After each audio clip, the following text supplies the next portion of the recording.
un seguro que protege contra el pecado y sus consecuencias. Es un mecanismo de defensa que nos aleja de situaciones, de personas, de lugares y de prácticas que no nos convienen. Es un sistema de alarma que previene, exhorta y amonesta contra el pecado. Es un sistema de protección espiritual que capacita para distinguir entre el bien y el mal. Y es también un manantial de vida para apartarse de los lazos de la muerte. Un café con Anabel. Hola, ¿qué tal? Bienvenidos a un nuevo capítulo. Hoy vamos a hablar un poco y vamos a estudiar acerca del primer capítulo del libro de Proverbios. Salomón comienza este libro resumiéndolo en una sola frase significativa: todo lo que engloba la sabiduría, el temor de Dios. Muchos tienen la tendencia de minimizar lo que es el temor de Dios, interpretándolo como respeto a Dios, mientras que el respeto indiscutiblemente está incluido en el concepto del temor de Dios. Yo pienso que es mucho más que solo eso. El temor bíblico de Dios incluye el entender lo mucho que Dios aborrece el pecado y temer su juicio sobre esto. Hebreos 12, del 5 al 11, nos describe la disciplina de Dios, y aunque es hecha en amor, como lo dice Hebreos 12:6, que Él al que ama disciplina, aún así es algo que hay que temer. Por ejemplo, a nosotros como hijos, el temor a decepcionar a nuestros padres y su disciplina, sin lugar a duda, nos previno de muchas malas acciones. Pues al conocer a nuestros padres y sus principios, sabíamos que al escucharlos y lo que nos decían, sería al final algo bueno para nuestras vidas. Incluso, algunas veces ni entendíamos ni nos gustaban las órdenes que nos daban nuestros padres, pero al crecer nos dimos cuenta del valor que tenían y de todo lo que nos salvaron y nos guardaron. Lo mismo debe ser nuestra relación con Dios. Debemos temer las consecuencias directas e indirectas que pueden llegar a nuestra vida a causa del pecado, sabiendo que dejan huellas y cicatrices, y algunas veces muy dolorosas, incluso fatales, y tragos amargos que Dios quisiera que evitáramos si tan solo siguiéramos sus estatutos. El temor de Dios es entonces un seguro que protege contra el pecado y sus consecuencias. Es un mecanismo de defensa que nos aleja de situaciones, de personas, de lugares y de prácticas que no nos convienen. Es un sistema de alarma que previene, exhorta y amonesta contra el pecado. Es un sistema de protección espiritual que capacita para distinguir entre el bien y el mal. Y es también un manantial de vida para apartarse de los lazos de la muerte. Dios ya sabe qué es lo mejor para nosotros. Él nos creó, sabe cómo podemos ser felices y alcanzar la plenitud en nuestras vidas. Y por ello nos dio un manual de vida impreso en sus mandamientos y preceptos. No son recomendaciones, son ordenanzas directas que son para nuestro propio bien.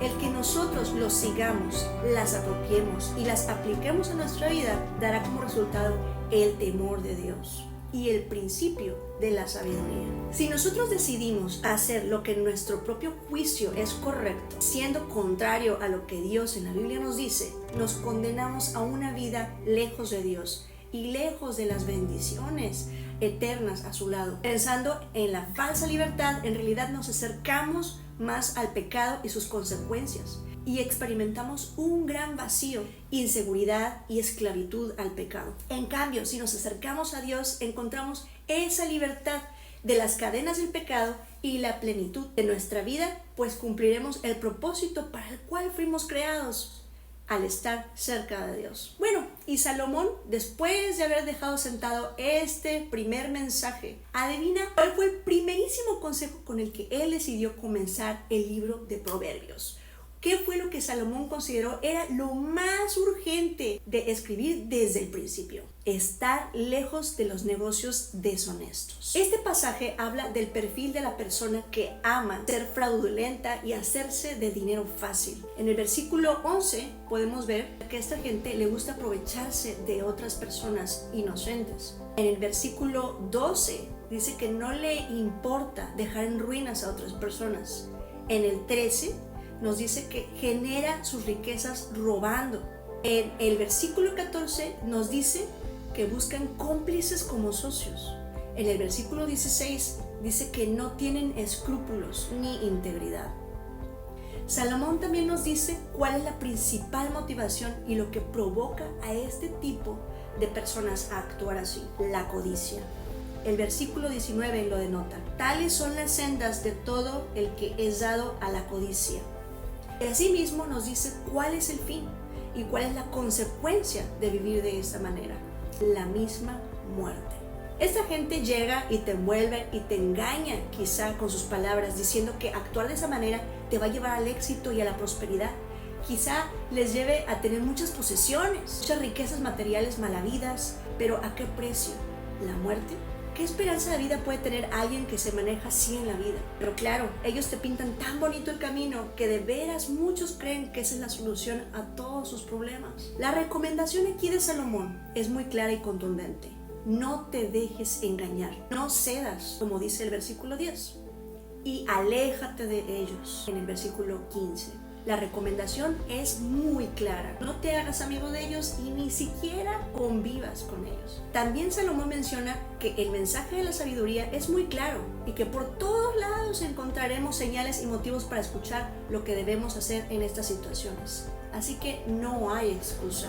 Pero lo que sí hay es un tiempo para tomar esa decisión. Si decidimos mal y no escuchamos, terminaremos siendo burla pública, sobre todo de quienes nos aconsejaron sabiamente, como dice el versículo 24 al 32. Por cuanto llamé, no quisiste oír, extendí la mano, no hubo quien atendiese, sino que desechasteis todo consejo mío y mi reprensión no quisisteis. Entonces me llamarán, no responderé, me buscarán de mañana y no me hallarán, por cuanto aborrecieron la sabiduría y no escogieron el temor de Jehová. No quisieron mi consejo y menospreciaron toda mi reprensión, que el desvío de los ignorantes los matará y la prosperidad de los necios los echará a perder, como dice el versículo 32. Por otro lado, Salomón contrasta y expone cuál es el fin de quien sí escuche y sigue el buen consejo, y nombra bendiciones hermosas que son como premios por portarse bien. En el versículo 33 nos dice que habitará confiadamente, vivirá tranquilo, sin temor del mal. Salomón está marcando pauta de cuáles son los verdaderos lujos de este mundo. Este mundo nos dice que las posesiones materiales son el éxito de la vida y que conseguirlas de manera fácil y deshonesta es la mejor forma de hacerse de fama y fortuna, pero el vivir de esa manera nos lleva a una vida huyendo de la justicia, escondiéndonos de todo el mundo, luchando por ocultar lo que hacemos siempre, no poder dormir de la intranquilidad de ser descubiertos y al final perder nuestra vida prontamente, pues sabemos que esta gente solo puede esperar eso de sus enemigos,